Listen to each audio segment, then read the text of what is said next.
আসসালামু আলাইকুম। রায়কা আল হোসেন স্বাগত জানাচ্ছি এনটিভি দেশে খবরে। ক্রাউন সিমেন্ট শিরোনাম দেখছিলেন, এবার চলুন পুরো খবরে। ধর্ষকে দৃষ্টান্তমূলক শাস্তি দাবিতে আজও বিক্ষোভে উত্তাল শিক্ষার্থী সহ বিভিন্ন শ্রেণী পেশার মানুষ। ঢাকা ও রাজশাহী বিশ্ববিদ্যালয় ক্যাম্পাসে বিক্ষোভ করেছেন সাধারণ শিক্ষার্থীরা। ধর্ষণের প্রতিবাদ ও ধর্ষকের শাস্তি দাবিতে বিক্ষোভ করেছে জাতীয়তাবাদী মহিলা দল, ছাত্রদল সহ অনেকে। বিএনপির সিনিয়র যুগ্ম মহাসচিব বলেছেন, দ্রুততম সময়ের মধ্যে ধর্ষণের বিচার করতে হবে। হাসান মাহমুদের রিপোর্ট। ধর্ষকের বিচারের দাবিতে ঢাকা বিশ্ববিদ্যালয়ের রাজভাস্কর্যের সামনে বিক্ষোভ করে শিক্ষার্থীরা। ক্লাস বর্জন করে বিক্ষোভে অবিলম্বে মাগুরার ঘটনার বিচার চান তারা। এদিকে ধর্ষণের প্রতিবাদে রাজশাহী বিশ্ববিদ্যালয় ক্যাম্পাসের প্যারিস রোডে অবস্থান করে বিক্ষোভ করে শিক্ষার্থীরা। দ্রুততম সময়ের মধ্যে ধর্ষণের দৃষ্টান্তমূলক বিচার দাবি করেন তারা। এই ধরনের যারা আছে ধর্ষক, তাদের পক্ষে কোনো আইনজীবী না দ্বারা সমাজ এবং সামাজিকভাবে বয়কট হোক। ধর্ষকের শাস্তি আমরা ফাঁসি চাই। যদি একটা ধর্ষককে এইভাবে শাস্তি দেওয়া হয়, তাহলে আর 5টা লোক তারা করতে এটা ভয় পাবে। যে ধর্ষকরা লম্পটরানি করেছে তাদেরকে আইনের আওতায় এনে দৃষ্টান্তমূলক শাস্তি দিতে হবে। নারীর প্রতি সহিংসতা বন্ধ এবং মাগুরায় শিশু ধর্ষকের শাস্তির দাবি জানিয়ে নয়াপল্টনে মিছিল বের করে মহিলা দল। বক্তারা বলেন, নিরাপত্তাহীনতায় ভুগছে দেশ। আজকে আপনার মেয়েকে স্কুলে পাঠিয়ে তার প্রত্যাবর্তন কিভাবে হবে? সে ক্ষতবিক্ষত হয়ে বাসায় ফিরবে, স্বাভাবিকভাবে বাসায় ফিরবে, তার কোনো নিরাপত্তা নেই। দ্রুততম সময়ের মধ্যে আসিয়ার উপর জুলুমকারীদের দৃষ্টান্তমূলক শাস্তি হয়। এদিকে হাইকোর্ট এলাকায় ধর্ষণের প্রতিবাদ ও ধর্ষকের বিচার দাবিতে মানববন্ধন ও বিক্ষোভ করেছে জাতীয়তাবাদী ছাত্রদল। এদিকে ধর্ষকের শাস্তির দাবিতে ঢাকা চট্টগ্রাম মহাসড়কের কুমিল্লা কোটবাড়ি এলাকায় অবরোধ করে শিক্ষার্থী ও সাধারণ মানুষ। এতে তীব্র যানজট সৃষ্টি হয় মহাসড়কে।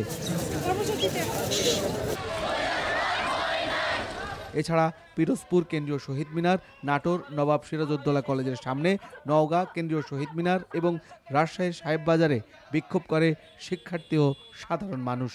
ধর্ষণ একটি জঘন্যতম ঘটনা, এর জন্য দৃষ্টান্তমূলক শাস্তি হওয়া উচিত। বর্তমান সরকারকে আহ্বান জানাবো যে এই ধরনের আইন করা, যেটা তাৎক্ষণিকভাবে যাতে এর বিচার করা হয়।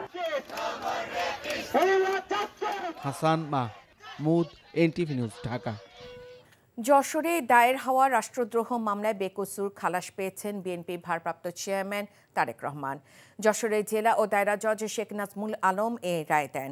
যশোর জেলা আওয়ামী লীগের সাংগঠনিক সম্পাদক ও UP chairman S M. Afzal Hossain বাদী হয়ে 2014 সালের 9 নভেম্বর যশোরের সিনিয়র জুডিশিয়াল ম্যাজিস্ট্রেট আদালতে তারেক রহমানের বিরুদ্ধে রাষ্ট্রদ্রোহ মামলা করেন। তারেক রহমান লন্ডন থেকে শেখ মুজিবুর রহমানের বিরুদ্ধে কটূক্তি করেন বলে ওই মামলায় অভিযোগ করেন তিনি। রাষ্ট্রপক্ষের আইনজীবী সৈয়দ সাবিরুল হক সাবু বলেন, মামলাটি কোনো মেরিট না থাকায় এ মামলা থেকে তারেক রহমানকে বেকসুর খালাস প্রদানের জন্য আদালতে আবেদন করেন তারা। এরই প্রেক্ষিতে সাক্ষ্য প্রমাণ গ্রহণ শেষে আদালত তারেক রহমানকে বেকসুর খালাস প্রদান করেছে। নির্বাচন বিলম্বিত করার চেষ্টা মানে ফ্যাসিবাদে প্রেতাত্মাদের সহযোগিতা করা হবে বলে মন্তব্য করেছেন বিএনপির প্রচার সম্পাদক সুলতান সালাউদ্দিন টুকু। দুপুরে টাঙ্গাইল শহরে একটি কমিউনিটি সেন্টারে বীর মুক্তিযোদ্ধা হাবিবুর খান বেনুর স্মরণ সভায় এসব কথা বলেন তিনি। বলেন, দেশকে অস্থিতিশীল করে ঘোলা পানিতে মাছ শিকারের চেষ্টায় লিপ্ত রয়েছে অনেকে। আর নির্বাচিত সরকার ছাড়া আইন শৃঙ্খলা পরিস্থিতি নিয়ন্ত্রণ সম্ভব নয় বলে জানান তিনি। খবর শেষ করছি অন্যরকম খবর দিয়ে। মানিকগঞ্জে জুলহাস যমুনা নদী পাড়ে নিজের তৈরি আরসি বিমান আকাশে উড়িয়ে দেশ জুড়ে আলোড়ন সৃষ্টি করেছেন।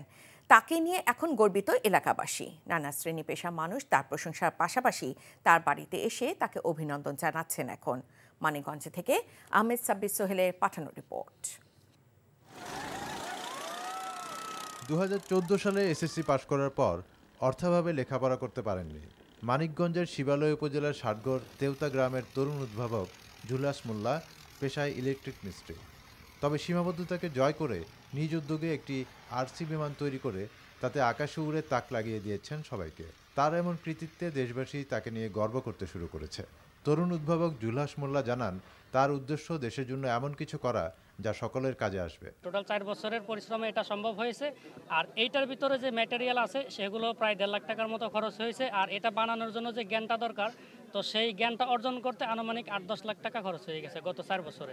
এলাকাবাসীরা বলছেন জুলহাস এই উদ্ভাবনের মধ্য দিয়ে এলাকার অহংকার হয়ে উঠেছে। আমি জীবনে এটা দেখিনি, নতুন দেখলাম, আমি তাজ্জব হয়েছি এই ছেলের মেয়েরা দেখে। শুনলাম একটা ছেলে প্লেন বানাইছে, দেখার জন্য শত কাম ফালাইতে আমি এখানে চলে আসছি। জেলা প্রশাসক বলেন জুলহাসের গবেষণার কাজে সরকার সহযোগিতা করবে।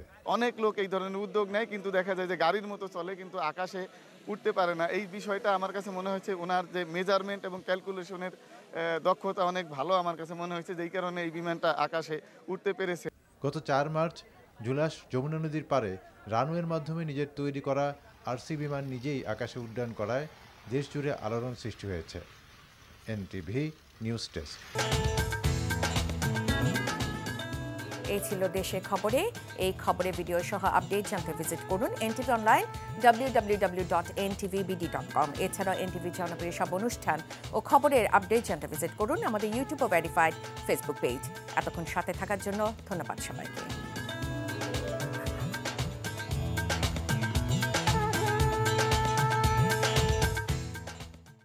এই ঈদে জামা জুতো অ্যাক্সেসরিজের ডিসকাউন্ট।